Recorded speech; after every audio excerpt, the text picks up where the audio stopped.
Steve Rogers, the original super soldier. Every legacy begins with Steve Rogers.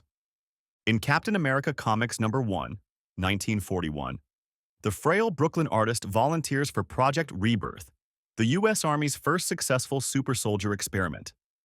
Dr. Abraham Erskine's Super-Soldier Serum, combined with Vita-Ray stabilization, transforms Rogers into the peak of human potential. His body operates at the absolute physiological limit. Perfect strength-to-mass ratio, enhanced reflexes, rapid healing, and zero fatigue toxin buildup. Unlike later versions, Rogers' serum permanently bonds at the cellular level without degrading DNA. The secret lies in Erskine's stabilizing agent, lost when the doctor was assassinated moments after the experiment's success. Subsequent governments, enemies, and private industries would spend decades trying and failing to recreate that perfection. But what truly made Rogers unique wasn't biology, it was morality. Erskine chose him not for strength but for compassion. His famous quote, "The serum amplifies everything that is inside," became the defining rule of super-soldier science. Every derivative experiment followed the formula's chemistry but ignored its philosophy. 2. Isaiah Bradley, the forgotten super-soldier. 2 years after Rogers disappeared in the Arctic, the U.S. military restarted Project Rebirth, without Erskine, without ethics, and without public oversight. In truth, Red, White, and Black #1-7, 2003. Hundreds of African-American soldiers were used as test subjects for imperfect serum replications. Only one man survived, Isaiah Bradley.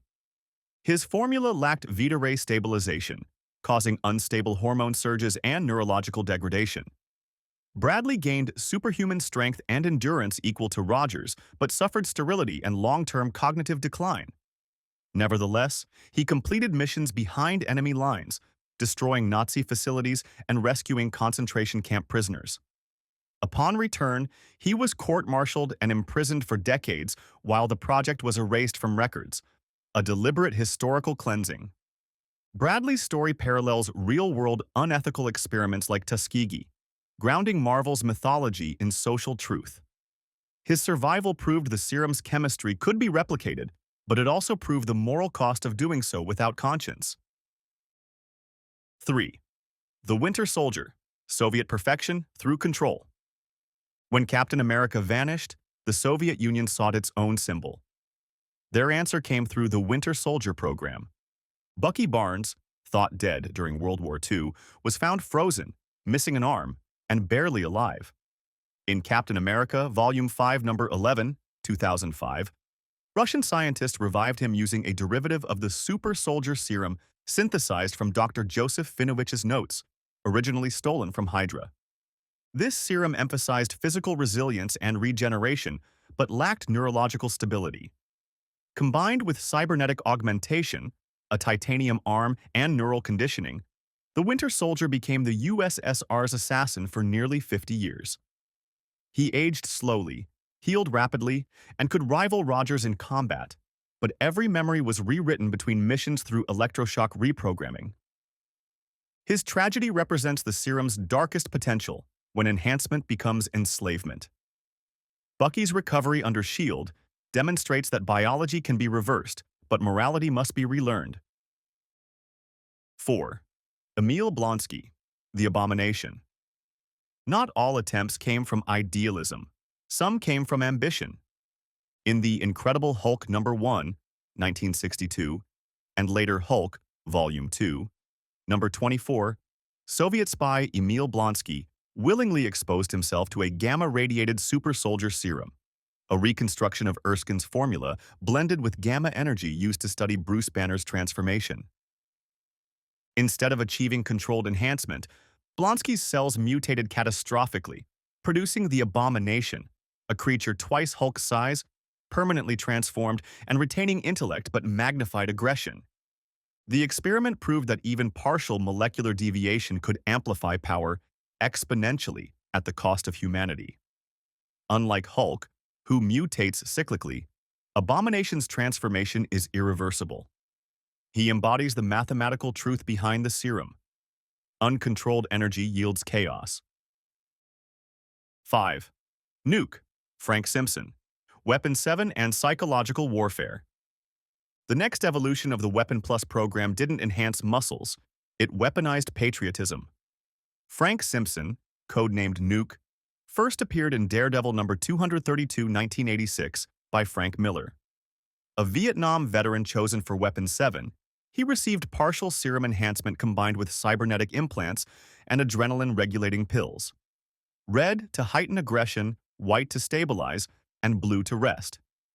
Rather than increasing his moral compass, the cocktail erased it. Nuke's body was near indestructible, his mind irreparably fractured. He symbolized how military science had replaced virtue with obedience. His rampages through foreign and American soil led to SHIELD banning further Weapon 7 production. Yet his research laid the groundwork for the Red Room's psychological manipulation methods and later for the Reaver projects that merged human tissue with combat hardware. 6. John Walker, the U.S. agent. When the U.S. government wanted Captain America back but couldn't have Steve Rogers, they created John Walker, the most politically charged successor.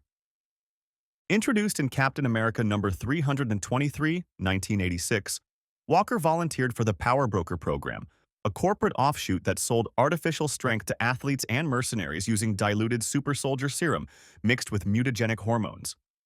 Walker's enhancements granted him the same physical metrics as Rogers, but without emotional regulation. His patriotism was genuine. His restraint was not. After a televised mission resulted in the death of civilians, Rogers reclaimed the mantle, and Walker was rebranded as U.S. agent, operating under government oversight. His story exposes the commercialization of heroism, how the serum's science, stripped of its moral criteria, produces soldiers who serve flags, not ideals.